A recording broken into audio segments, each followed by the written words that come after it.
কেমন আছো বন্ধুরা? আয়া বসে ছোট একটা মিনি ব্লগ লইয়া। আজকে আমাদের বাড়িতে ডিপ কল বয়ব। আসলে তো এটা আমি নাম জানি না, কিন্তু যাও যেটা জানি এটা কইছি। তো দেখতে তো তারা মোটামুটি বাসটা রেডি করে জায়গাটা সেট করে লাইতেছে। মেশিন লইয়ে করছে কাজটা করার লাগিয়া। তো এখানে আমার বোন ভূমি পূজন করতেছে। ভূমি পূজনটা খুব গুরুত্বপূর্ণ, যেটা আমরা সনাতন ধর্মের ভিত্তি সবাই কইরা থাকে। তো ভূমি পূজনটা করে সেটা নমস্কার দিয়া মোটামুটি প্রসাদ বিতরণ শুরু হয়ে যাবে এখন। তো ঠাম্মা নমস্কার দিছে, বোন নমস্কার দিছে, আমার জেমা নমস্কার দিছে। তো এখন প্রসাদ হয়ে গেছে, সবাই ডাকতে যাবে প্রসাদ খাওয়ানোর লেগে মিষ্টি।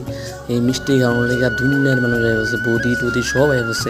মিষ্টি হইলেও কম, মানুষ হইলেও বেশি। কী করণ যা আছে তাই খাইতেব। তো আমারও একটা দিছে, আমি তো বেটকিটা দিয়ে পুরো মোহ বইটা দিছি। মিষ্টি তো মিষ্টি, সেই মিষ্টি ছিল। মোটামুটি কাজ শুরু হয়ে গেছে, 5 কার্টন শুরু হয়ে গেছে। কারণ